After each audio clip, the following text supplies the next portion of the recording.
Episode 6 of Beyond the Bar begins with a dreamlike sequence of a handsome couple who had a meet cute at work and then fell in love. It feels like a music video that will end with a happily ever after, but the scene soon shifts to the same woman looking sad and in pain. She then meets the man, who is with another woman, and starts hitting him on the chest. It seems they've already broken up, but what does the girl want? This case is quite tricky for Hyo-Min. Turns out that the girl had suffered during the relationship because he left keloids on her back after hurting her when they were intimate. The problem here is that it cannot be proven as assault if he's made her sign an NDA and a consent form. The girl is left with heinous keloids on her back, and she's a model by profession.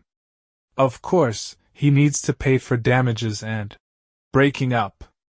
But Hyo-Min has a unique take on how she can help her client.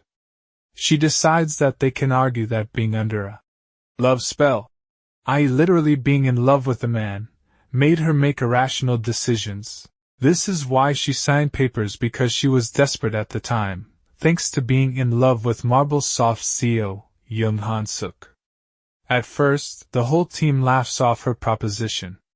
It does seem a little out of left field, but Seok-Hoon thinks it's the best chance they have of winning, so she asks Hyo-Min to prepare the papers.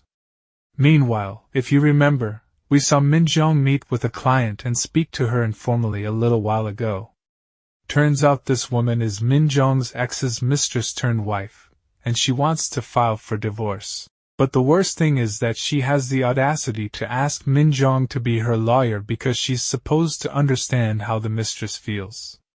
Min-Jeong obviously refuses to take on the case, but it triggers a flashback where we see her ex-husband's family treat her unfairly because she was overweight.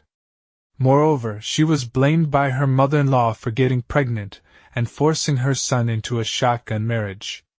The worst thing is her preteen daughter hears all of this, making her feel worse. Later, her husband told her to sign divorce papers, which she refused to do, but he said his mistress would come live in the same house, so she eventually had to sign. Now, Min-Jeong looks like a Pilates princess, and nobody would believe she could look this way just 7 years earlier. Also, Jin-woo has a massive crush on her, but later when he gets drunk and calls her, and she takes him home, he notices the old pictures and asks a lot of questions. However, it's good to see that he's still interested in her after hearing all of that. On the other hand, Na-Yeon herself is confused as to why she was chosen to be a partner when things didn't go so well for her at the firm the last time around. One of her seniors tells her that Ko Sung-cheol never wields the sword himself, and he essentially makes scapegoats to do his work, but he wants a change in the system. With the first ever female partner, already, the company gets a lot of attention, but more importantly, she does things much more differently than Ko himself. At the same time, Ko's son wonders how he could stab him in the back like this. But he tells him the same thing. He needs someone to save the sinking ship before cutting their heads off. I still can't tell if Ko is completely evil, or just pretending in front of his son. It is when Seok-Hoon tells the client that he, too, gets vulnerable the more he loves somebody that the client feels at ease about the team's argument. The case is never taken to court, but Hyo-Min still has to make a strong argument. On a night out at the bar with her besties, Hyo-Min comes across Jung Han-Seok himself. Not realizing who he is by face, she worries about how things will turn out. Hyo-Min keeps her cool, though, and decides to try and understand the man to get an advantage in the situation. Yes, they're at a bar, but I don't think any man has the right to undo someone's hair without consent. The next thing you know, he's in the room when the lawyers are talking and asks to talk to Hyo-Min alone. He asks her to put a number on a check and sign an NDA because he wants to date her in the future. He claims that he's worried she'll think he's a pervert. Outside, in front of everyone, he lets her hair down again, without consent. This irks Seok-Hoon, who tells her she's been unprofessional and done something cheap. At night, everyone goes for a team dinner without Seok-Hoon, because he has work.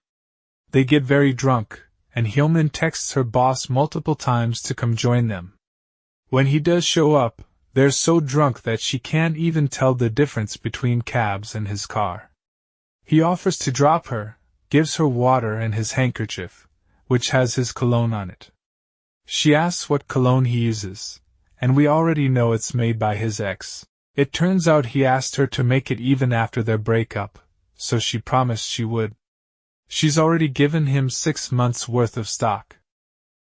Hyo-Min apologizes to Seok-Hoon for being reckless, but it turns into a mentoring session.